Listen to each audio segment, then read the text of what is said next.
Gato Papacitos. Without further ado, your host, Jefferson J.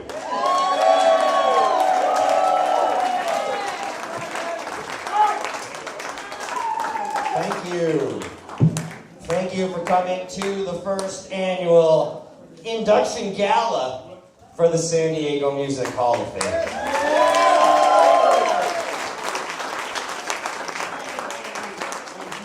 I would like to begin by taking a brief moment to explain why we're all here tonight, folks.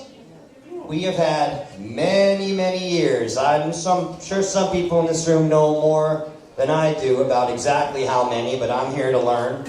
Many, many years of great, great music here in San Diego. And I noticed for a long time how the sculptors and the photographers and the fine artists, the painters, the writers, everybody has done an amazing job of taking care of each other and themselves. And there's museums all over Balboa Park in the city dedicated to all the fine art forms. And I realized a long time ago, and this is the culmination of that it's about time that we, the musicians and the music lovers of San Diego, gather together so we too can unify, connect, and lift each other up like we've been doing in small groups over here, maybe in Mira Mesa, maybe there at the dance club, and there at the open mic, and downtown somewhere, and there's the Latin jam, and the jazz, and the heavy metal, and the soma, all these things. But it's all...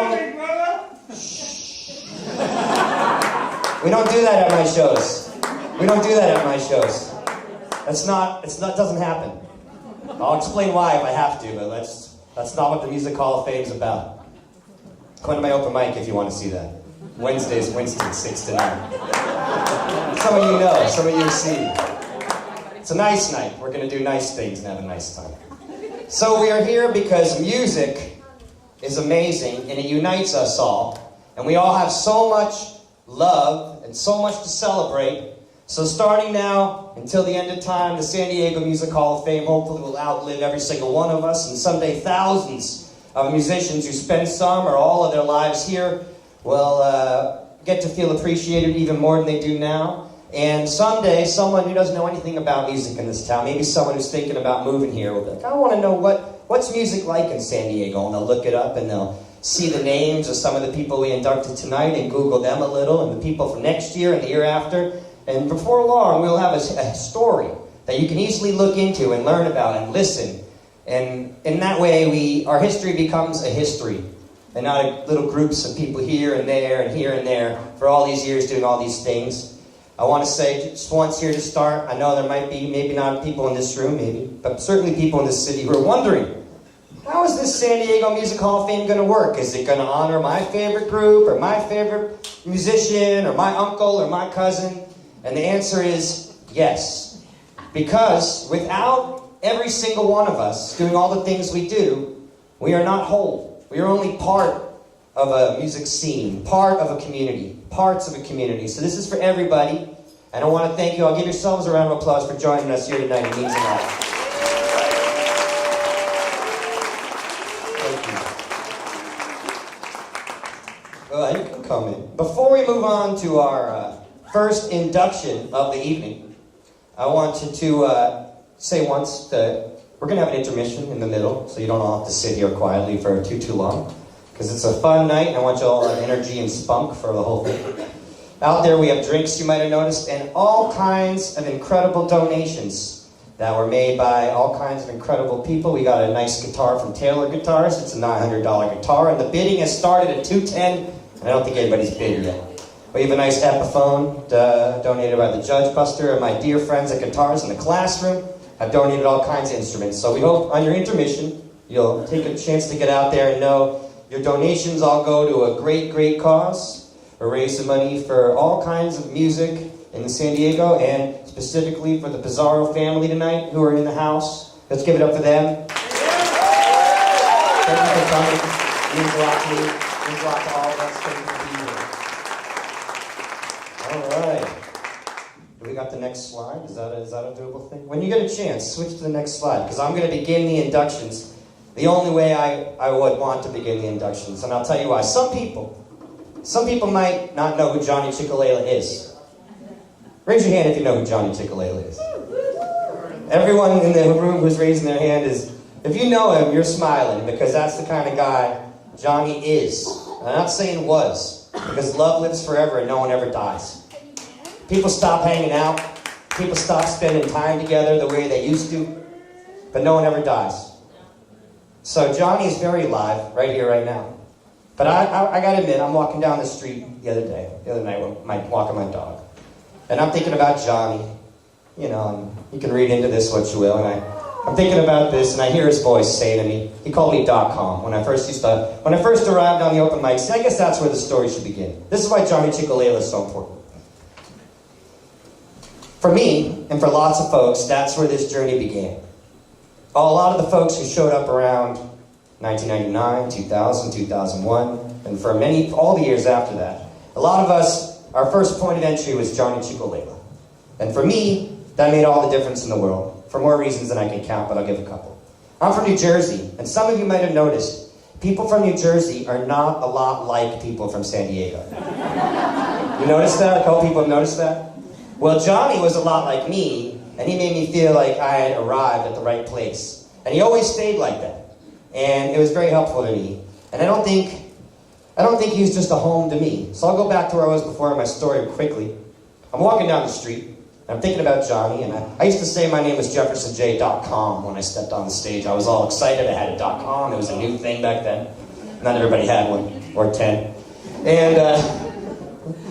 And I hear his voice in my head, .com, you're crazy, you're out of your mind. He's talking to my mind about me inducting him. There's thousands of people more worthy than me. There's thousands of people who should be going in. There's thousands of people who should be going into the San Diego Music Hall of Fame before me, .com. And now I'm going to talk about, how's it going over there? Having a good time? Right, dude. Yeah, shush. Bring some music. Shut up, leave. Thank you. Don't make me be mean at San Diego Music Hall of Fame. I'm trying to be nice. Really trying to be nice, but I crush people. Not tonight. Tonight we're going to be nice and have fun. I told you I'm from New Jersey. It's hard to get that out of your system. It's very difficult. All right. So, where was I? So, he's telling me that there's millions of people who deserve to be in the Hall of Fame more than him, and here's why that's not true. And this will be about the peak of my little talk on Johnny. We'll give it back up to his band, the Johnny Chicolala Band. Give it up for Gato Papacitos. Starting up tonight.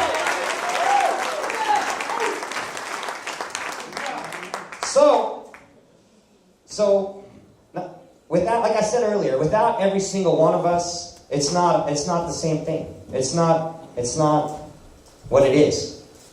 So Johnny was a home to me and to lots and lots of people. He taught people. He had his band. He taught a bunch of you guys, at least a chunk. He would teach people to play.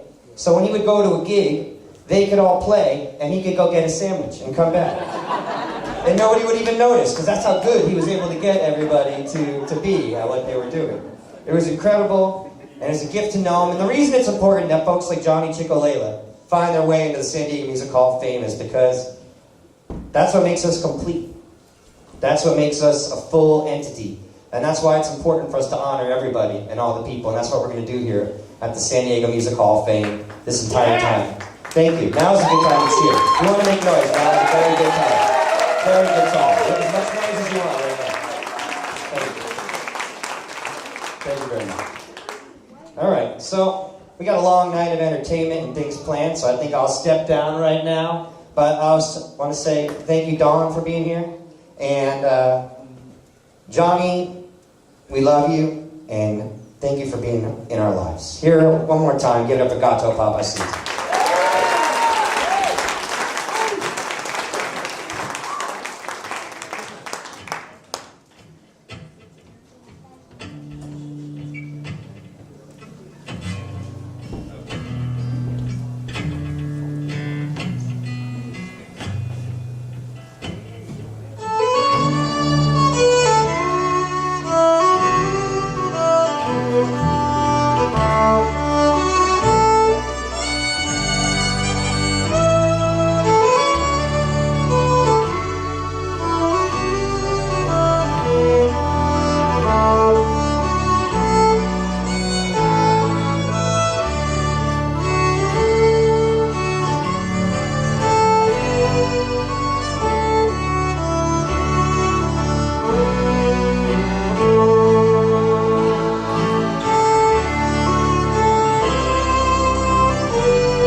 Please join us in welcoming to the San Diego Music Hall of Fame, John Chicolela. And give it up one more time for Gato Papacitos. He'll be playing during intermission as we walk out. Take a second to excuse yourself, gentlemen.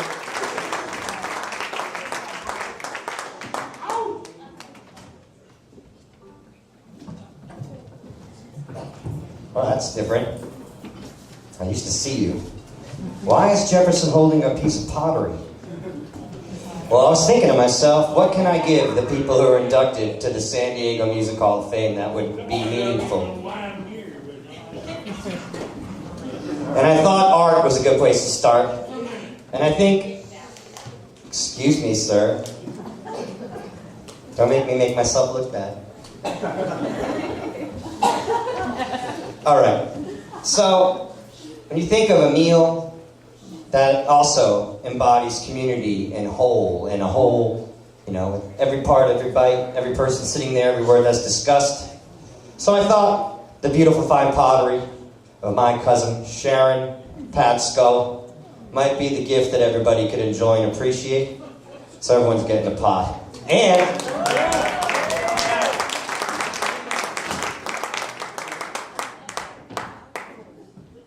these glorious certificates. Don, you think you can make it to me, or would it be easier for me to make it to you? All right, folks, give it up for Dawn Steele. Accepting on behalf of the great Johnny C. Johnny worked with me on this show. Come on. There you go. You like this pot? Yes. I had a feeling. There you go. Yeah, well, thank you very much, Dawn.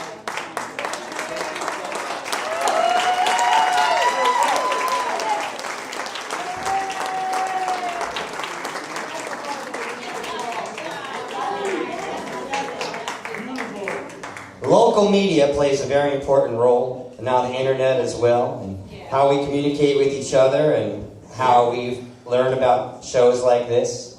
I'm very grateful to Bart Mendoza, a huge part of music in San Diego. He wrote a nice thing for the Peninsula Beacon. That's nice. He talked about it. And George Varga, who wrote a beautiful piece in the San Diego Union Tribune. And the folks, J.Allen Sanford, the reader. And I even got a nice email from Kevin Hellman, the boss of the City Beat magazine.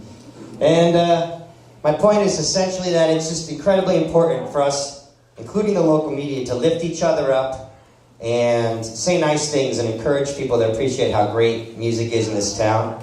Lou Curtis did all that and a whole lot more, and now here to tell you more about Lou and take over the next portion of the program, please welcome author. He's a million threats. Some people are a triple threat. He's all the threats that you can be. Please welcome John Canis, ladies and gentlemen.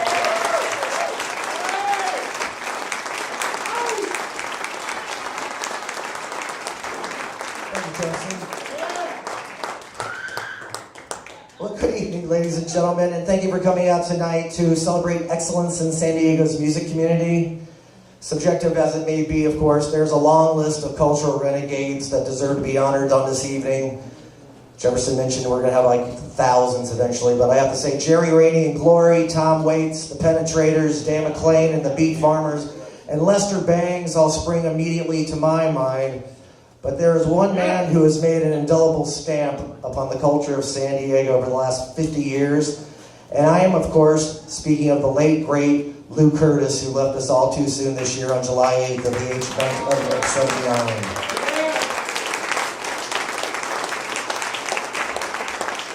For those of you who are unfamiliar with Lou's legacy here in town, he is the personification of what it means to be a passionate, involved member of a community. While he might have chuckled at such a designation, I think of Lou as somewhat of a Renaissance man. Lou was an archivist, a writer, a disc jockey, a record store owner, a concert promoter, and a performing artist in his own right. Starting in 1967, together with his wife and lifelong partner Virginia, Lou owned and operated Folk Arts Rare Records, a stunning repository of indigenous music that is unequaled in the history of San Diego. Folk Arts began life at the corner of Washington and India, where the Gelato Vera Cafe currently sits, and after moving up to Hillcrest for several years, spent nearly 3 decades on Adams Avenue before passing on his legacy to Brendan Boyle, who is keeping the folk arts flame alive at its current location on El Cajon Boulevard in North Park. As an archivist, Lou amassed thousands of hours of obscure recordings, capturing many artists over the years with his own gear. As a musicologist, Lou had an encyclopedic memory when it came to his favorite artists.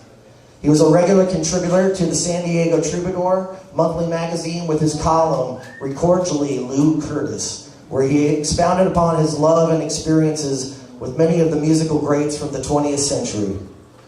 As a disc jockey, he spent 30 years on KSDS, that's 88.3 on your FM dial, curating his Jazz Roots program, elucidating thousands of listeners about the lineage and connection between ragtime, jazz, blues, country, western swing, rhythm and blues, and early rock and roll.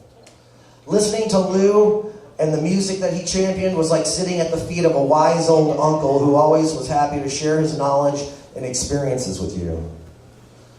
As a concert promoter, he organized the very first San Diego Folk Festival on the campus of the San Diego State University in 1967, paving the way for the annual Roots Festival and what has evolved into the Unplugged Festival. For me, Lou Curtis's life serves as a reminder of how important it is to remain curious about the world that you inhabit, because Lou's life was a constant quest of discovery. Of equal importance is the fact that Lou was also a compassionate soul. I was reminded by Brandon recently that Lou was so committed to social change that in 1960, he sold off all of his rhythm and blues 45s at a garage sale in order to raise 50 or 60 bucks for John F. Kennedy's presidential campaign. In June of 1964, Lou was involved in the Freedom Summer Civil Rights Movement program that educated and encouraged folks of all persuasions how to vote, how to read, and how to be a responsible participant in our society working for positive change. Yeah. After the tragic murders of Mississippi civil rights workers Cheney, Goodman, and Schwerner, documented in the film Mississippi Burning, Lou headed north and tried his luck at becoming a star in New York City. But as he told me in 2013, the closest I came was washing dishes at the Gaslight Cafe. Lou was born on July 2nd, 1939 in Seattle, Washington, and spent his formative years in the Pacific Northwest. His family moved to San Diego when he was 12, and he graduated with the class of '57 from Mar Vista High School in Imperial Beach. After a series of adventures in his 20s, Lou enrolled at SDSU, where he formed the Folk Song Society, where he met his future wife and collaborator, Virginia. Not only did they sing and play music and run a successful business, but more importantly, they produced a son together, Ben, in the year of America's bicentennial. You can't get any more patriotic than that. For decades, Lou helped curate the folk and roots festivals with a philosophy that championed the underdog. I never went for what I considered, quote, big names, he told me. I went for people who were important for the music and for bringing the music along. Because if we don't pass it down from one generation to the next generation, it just isn't going to be here in the future. Yeah. So whether you wish to call it socialism, communism, or simply looking out for your fellow human beings, there is something extremely populous in the tradition of folk music, and that love for the common man comes through in Lou Curtis's no-nonsense, lacking in pretense approach to the culture of folks. The people's music, shared with passion, dedication, and love. And with a generous spirit, Lou shared all that and more with the world. And luckily for us, San Diego is ground zero from where all that goodness sprang. Yeah. It gives me great pleasure to induct Lou Curtis into the San Diego Music Hall of Fame, and I'd like to ask Virginia Curtis to please come up to the stage and accept this certificate in Lou's honor.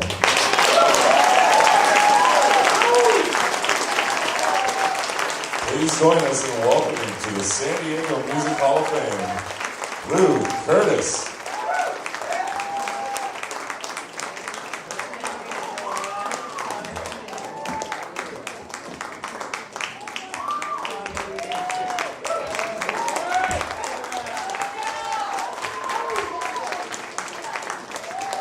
Virginia Curtis is here to accept the award in Lou's honor. Thank you, Virginia.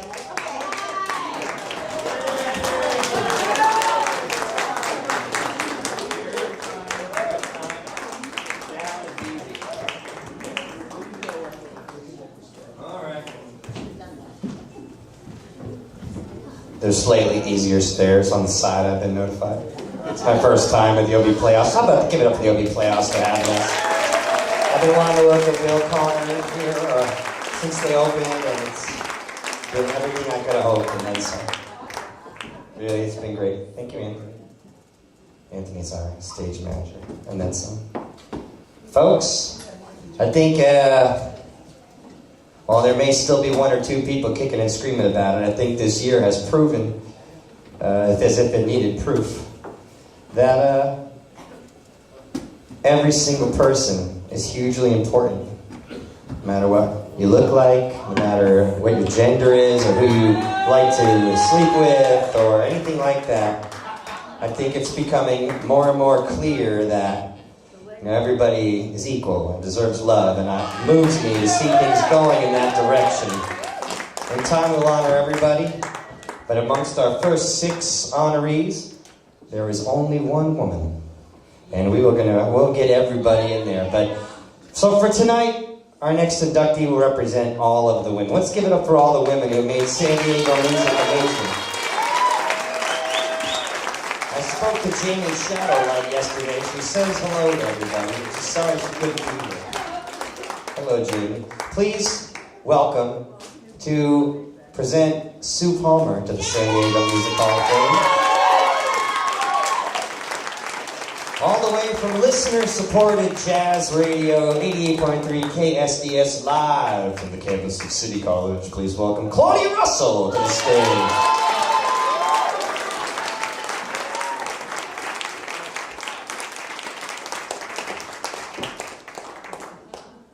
This is so cool. Thank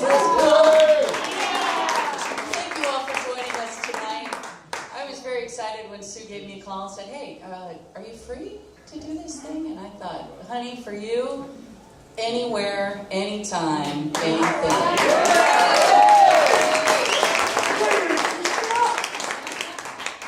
Here's the thing. You don't decide to be a queen. You have to be born to be a queen. And Sue Palmer was born to be the queen of Boogie Woogie. She has a long list of accolades. The Jim Croce Award for Excellence and Dedication to Music, issued by Jim's widow, Ingrid Croce. Best self-produced CD from the Blues Foundation in Memphis. You pick that up for sophisticated ladies. If you don't own it, get it. Yes. And the city of San Diego proclaimed March 25th, 2008 as Sue Palmer Day. She's received multiple San Diego Music Awards, including Best Blues Album for her solo piano album, After Hours. That's a timeless set that she recorded in a Rancho Santa Fe living room. I think it's appropriate that she received an award for that because it was the living room in her family's Ocean Beach home where young Sue Palmer found herself surrounded by music. The uncle who played the violin, the aunt who brought the piano to life, who lived with Sue until she was 15. She lived with Sue's family. She had an aunt who played alto saxophone in one of the all-women swing bands of the 30s and 40s. So you see where she gets it. At the Palmer House, everyone was encouraged to join in, even if it meant just playing spoons or clapping along. And when her mother said it was time for her to take some music lessons of some sort, Sue exclaimed, "Drums!" And the next day, she started piano lessons. Lucky for us. After graduating Point Loma High School in 1965, Sue went on to graduate from SDSU with a double major in English and political science. And as always, played a little bit of piano here and there. Her first gig earned her a whopping $10 when she played an event for the Women's Studies Department at San Diego State University. We talked about it, she laughed, and she said, I only knew 3 songs, so I just kept playing them over and over and over. Got paid anyway. As a young woman fresh out of college in 1968, Sue was energized by the women's movement. She was inspired by female musicians and band leaders, and when the guys didn't want to hire her because she didn't fit their cutesy or their sultry stereotypes, she stepped out and formed her own band. One of her earliest bands friends, Ms. B. Haven, started making the musical rounds in the 1970s, playing gay bars like The Club, which is now the Casbah. And that band was also the beginning of some of Sue's lifelong musical partnerships. Drummer Sharon Schufelt, trombonist April West.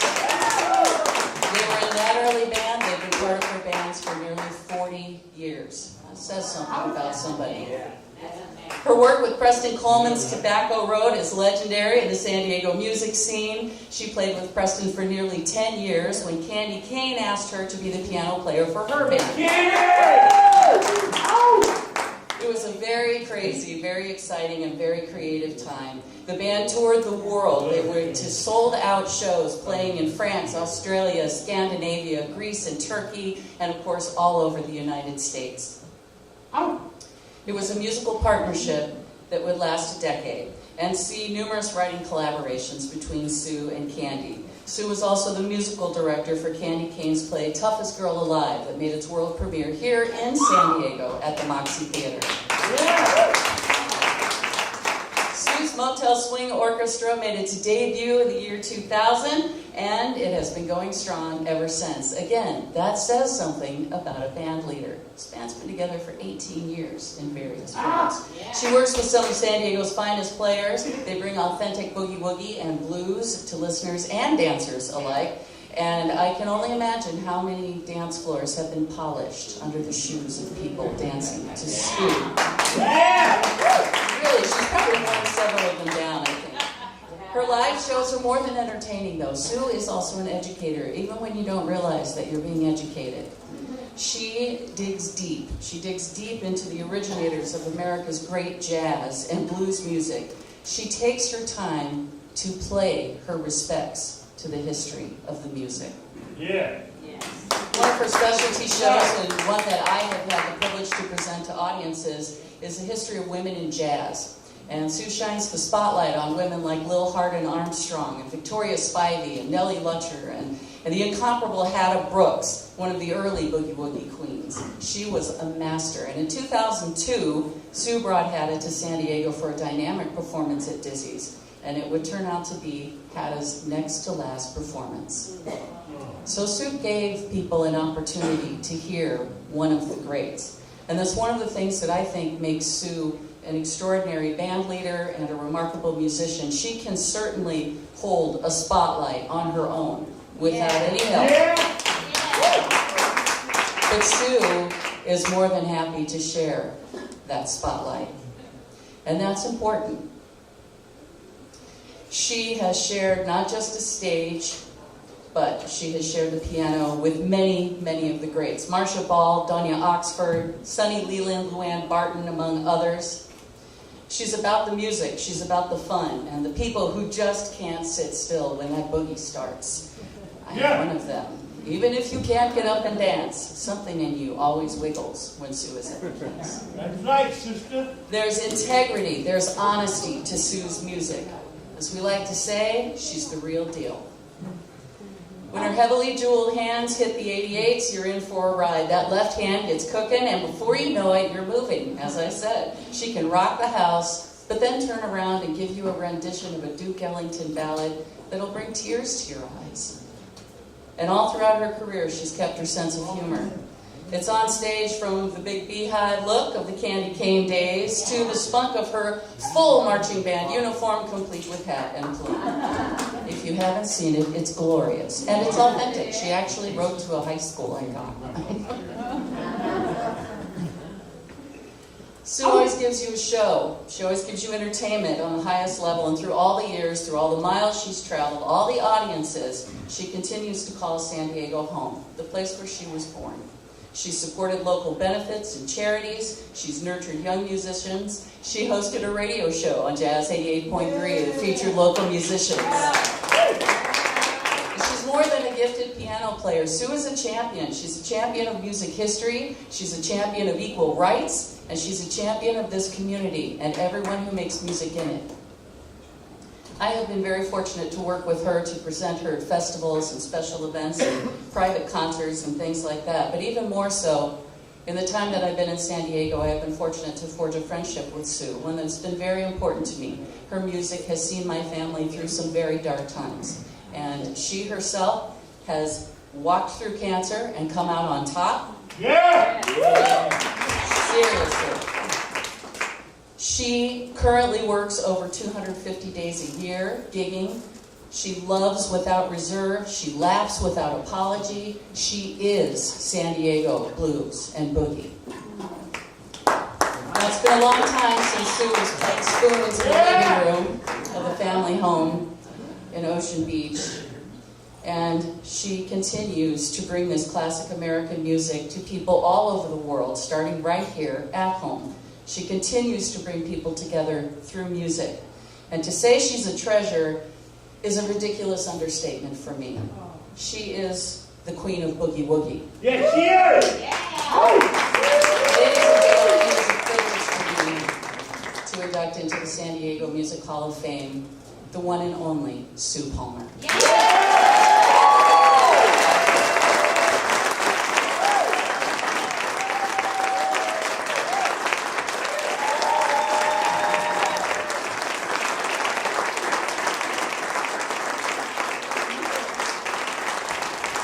All right, how about Claudia Russell? That's the best introduction I've ever had, I have to say.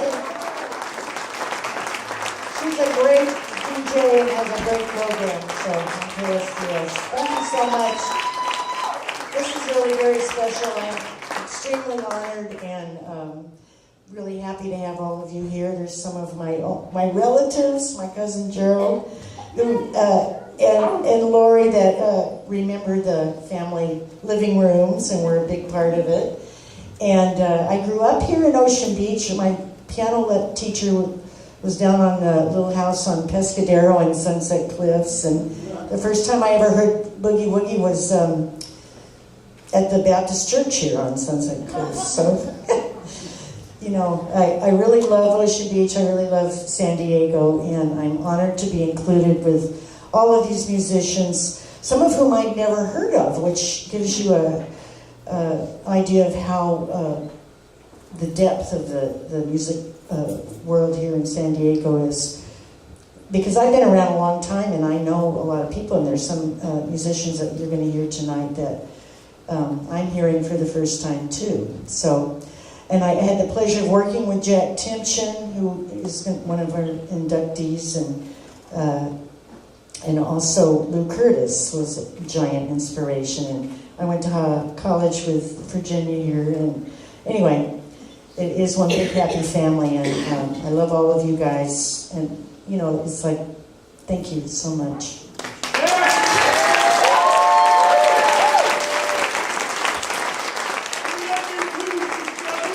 now I'm going to play, right? I get to play now?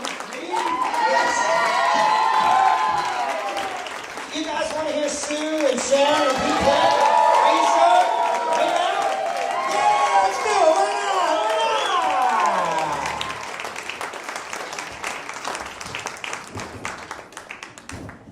Why not? I have more funny things to say, sir. I'll give you your pop and your plaque later, okay? Does anybody else want a pop? Hit up Sharon Pasco, she's got you.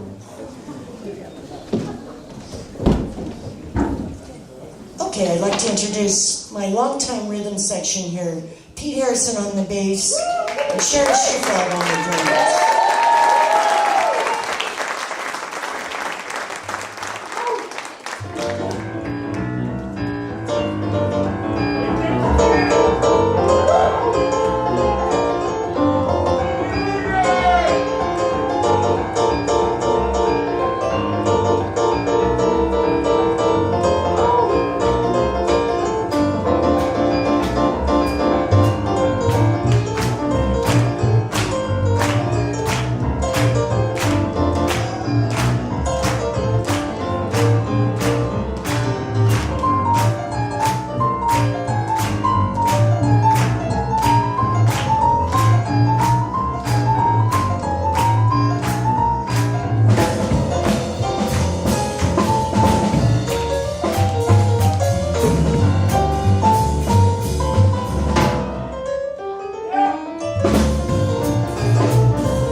Thank you, Sue. Please join us in welcoming to the San Diego Music Hall of Fame, Sue Palmer.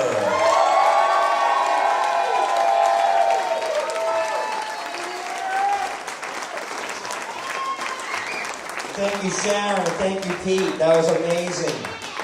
I went and saw these guys at the Tio Leo's San Diego Hall of Fame send-off they did on Tuesday. Rosalia, thank you. Where's Rosalia? Thank you, Rosalia, wherever you are. Well, thank Rosalia anyway. Met a lot. It was very beautiful. And I saw these guys. I met all these guys. They were all so grateful and happy and very humbled by the reaction from everybody on all this stuff. It's very moving. Thank you. Let's keep it moving right now. All excited. So, I remember. Some years back, I moved to San Diego. Like Sue, I went to San Diego State, getting my little master's degree in history, and needed to pay the bills, so I started what I call living the dream. I was substitute teaching. I'm more than just a pretty suit, folks. I'm a substitute teacher. Still do it to this day, here and again. And when I started substitute teaching, the way to get the gigs at substitute teaching is to say you'll take all the jobs. And one of the jobs that I didn't know if I'd be good at was I agreed to do special education. And the first couple times I went to work, I'll admit I was not entirely prepared for what met me.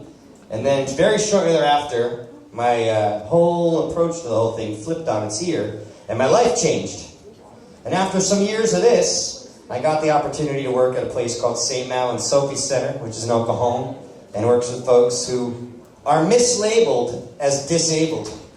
Because I didn't see anybody who was disabled when I went to Sdmhof I V Center. I saw people who knew how to lift my spirits up even if they couldn't speak.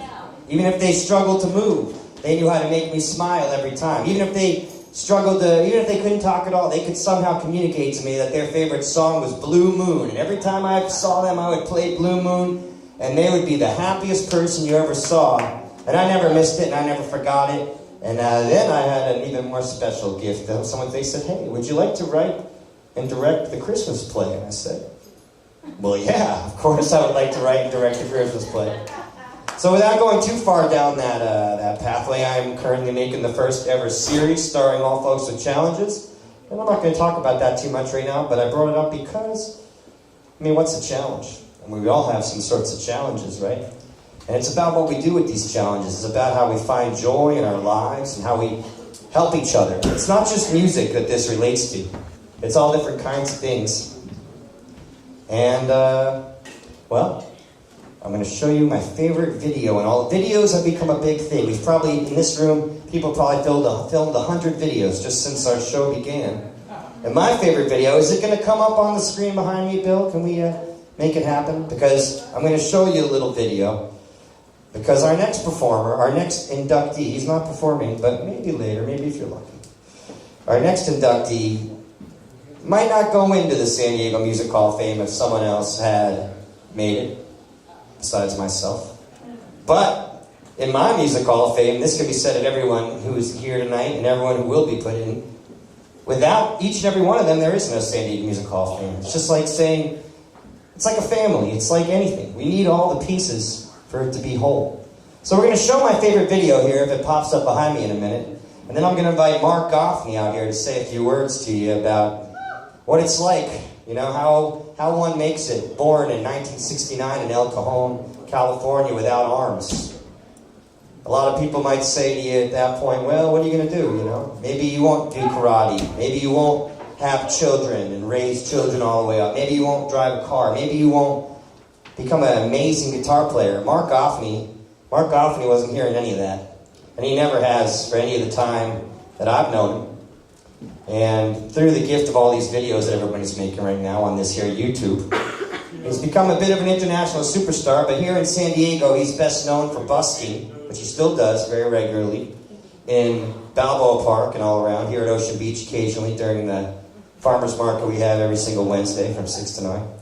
And him and his band, who are back there right now, they are about to go on a tour of Turkey and Austria in just a couple days. Let's give it up for them on that. It's going to be amazing.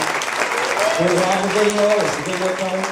I'm ready for the video whenever you are. And we'll continue this in just a moment. But this is my favorite video in all videos. I dare anyone to find a better one. Enjoy.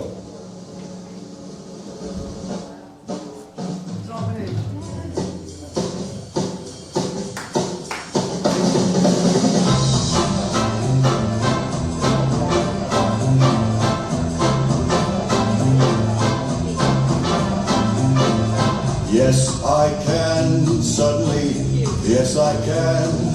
Gee, I'm afraid to go on as 32. Yes, I can. Take a look, what do you see? 133 pounds of confidence. Got the feeling I can do anything. Yes, I can. Something that sings in my heart is telling me, yes, I can. I was just born today, I can hold the way.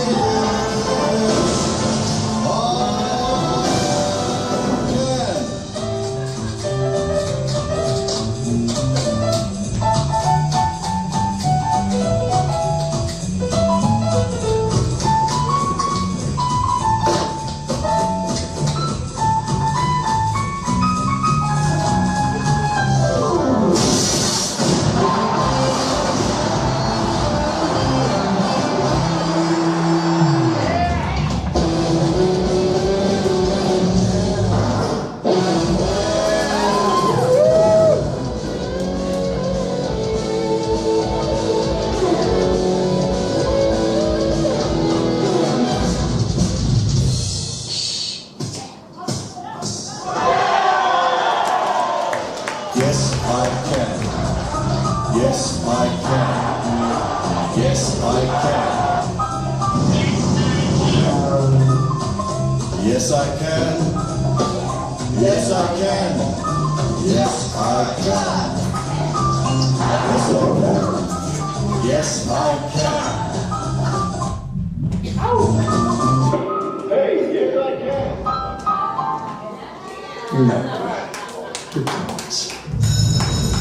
Yes, I can. Can climb Everest. Yes, I can. I can fight your lion Everest. Yes, I can. I was just born today. I can go all the way.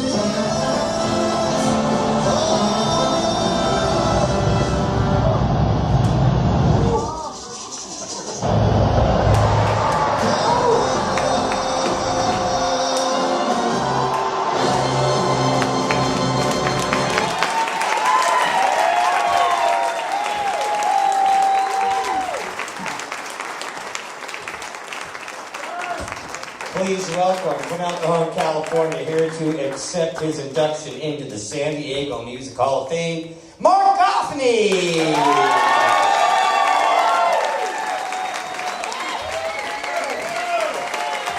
Whoa! I swear. I wish I was really that cool. You know how much Photoshop's going on in that photo right there? I think I had a photographer girlfriend at that time, maybe like 28, you know what I mean? Yeah, it was like a month ago. No, I'm kidding. Listen, guys, I just got to tell you, I'm stoked to be here. I get emotional when I watch this thing, but I want to say, I don't think of myself as a superhuman. I just think of myself as a human. But it made a pretty bitchin' commercial, didn't it? I swear to God, you know, I've been this way my whole life, and I've been around other people that are, well, actually not many of them. But, you know, I can watch that commercial, walk away going, yes, I can. Yes, you can. I can not cut somebody off in traffic and get mad when they cut me off. Yes, I can.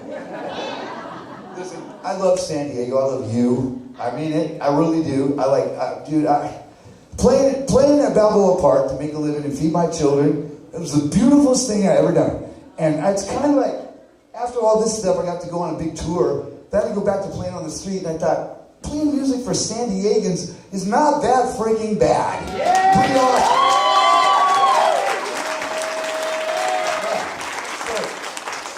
Anyway, listen. Like, I use this love affair with my city. I hear people from other states, other cities, talking so much smack about their cities. I don't hear us talking smack about San Diego like ever. We love our city here, do we not?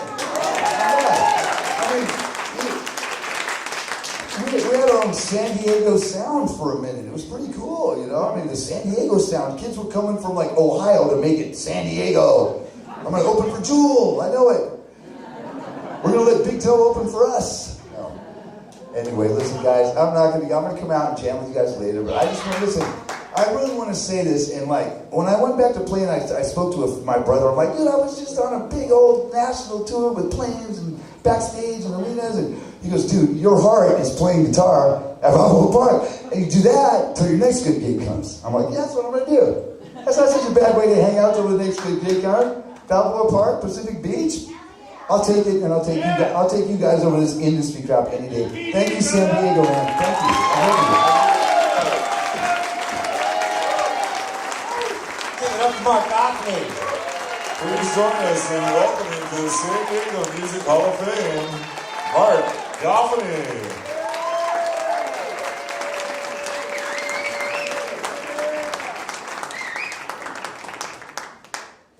Maybe we got some, like, the first slide or something, I don't know.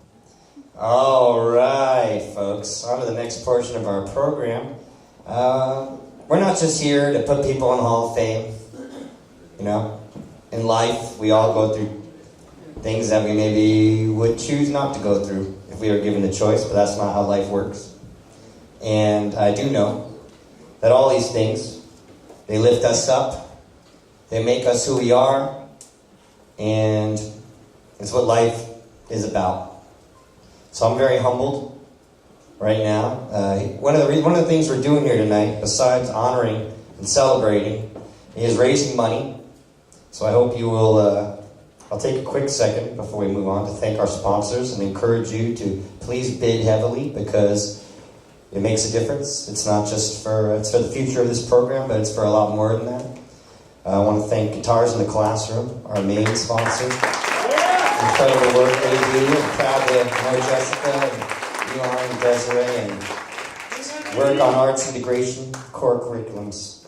It's very thrilling, more than it might sound from those few words. I'll explain it later. Jessica will explain it. She's better at it.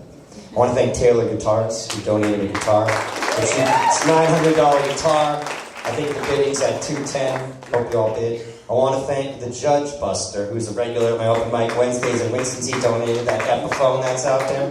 I want to thank Pastor Carter Moss at the New Break Church for donating the garbage can, with motion sensor garbage can, and the air mattress, and air purifier. Those go for $320. That's probably $40 right now.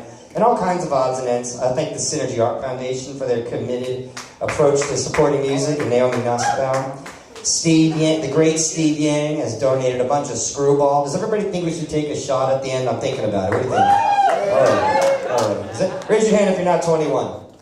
All right, everybody drinks. Just these two. Just that guy and my man here. So we may do that at the end. And if I forgot anybody, I'll get him back in the next time. And Sam Ash Music also. Sam Ash himself, I hit him up really bad. Sure, I'd love to help out. How nice. To lead us through the next portion of our show is a person I'm thrilled to have made friends with in recent years, closer friendship. I used to sub at the Point Loma High School, and every day I would walk up there and I'd see on this huge building, the only letters you could read anywhere, Larry Zeiger Theater. Who is this Larry Zeiger? I want my name in big letters like that. What do I got to do? Well, a lot more than I've done, and I'm still working on it. I sat with Larry and we talked, and then a couple of days later, this other stuff occurred, and I knew that what I wanted to do was raise money to support our fellow musicians going through a hard time, the Pizarro family, and we're going to let them explain, talk a little bit musically like they do, but first, let's hear some words from legendary Point Loma High School theater teacher, my friend, Larry Zeiger. Make some noise.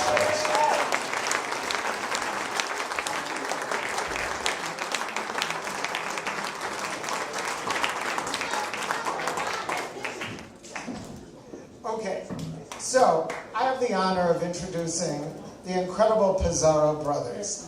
So I must tell you how I met them. So this goes back about 8 or 9 years ago. I was at one of the big festivals of Little Italy. And as my friends know, I love Little Italy. They call me the mayor, and I've accepted that position. But anyways, so there was a restaurant called Popazzo, and they had a baby grand piano there, because they would always have entertainment. Well, there was no one in the restaurant. It was about 3 o'clock in the afternoon. And so the owner comes up to me and he goes, "Hey, Larry, why don't you play something? And maybe some people will come in." I'm going, "Sure, okay." So I sat down, I was playing some music. And these two, I'm going to say little boys, because they were probably, 10 and 12, or 9 and 11, I don't know. They came up to me and they were all dressed up and they said, "Excuse me, first they complimented, "You play piano really well. We were wondering if we could play something." And I'm going, well, and I'm thinking in my head they're going to want to play chopsticks. So I said, "Well, you have to ask the owner, and he's over there." So they come back and they go, "Oh yeah, they said we could play something." I go, "Okay, it's all yours." And oh my God, they just jammed like nobody's business. 2 of them on one piano. And I'm going, "It's all yours." And they played the whole afternoon, and we instantly became friends, and we've been friends ever since. Their wonderful mother, Eileen, their beautiful little sister, Ariana, their grandfather, sitting over there, Miguel. I've never seen a family that works so beautifully together in the support of the arts and music. What can they play? You name it.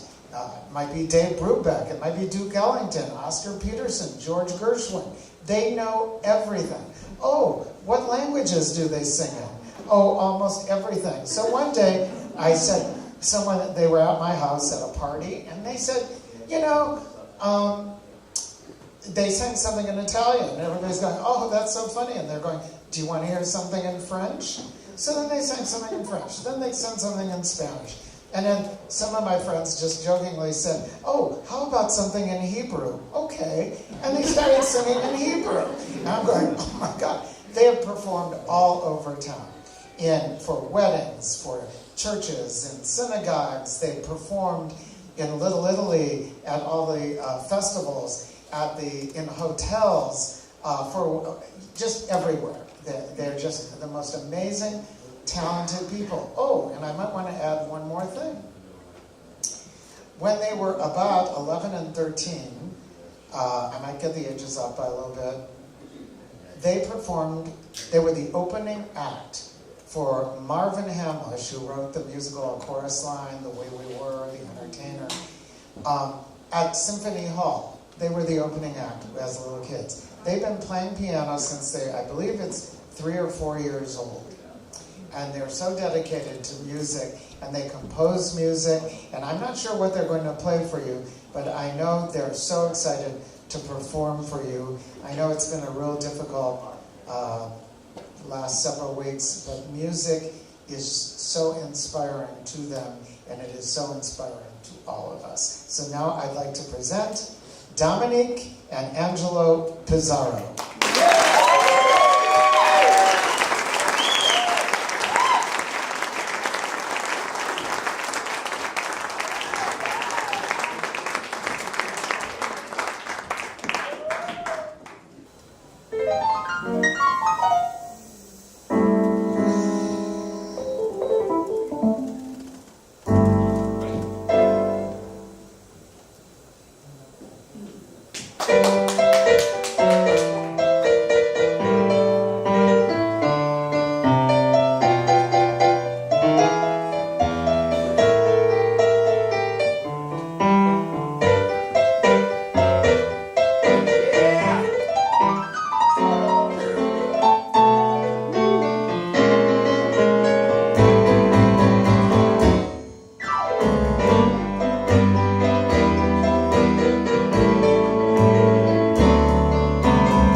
Tell you I can't deny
Each time I find myself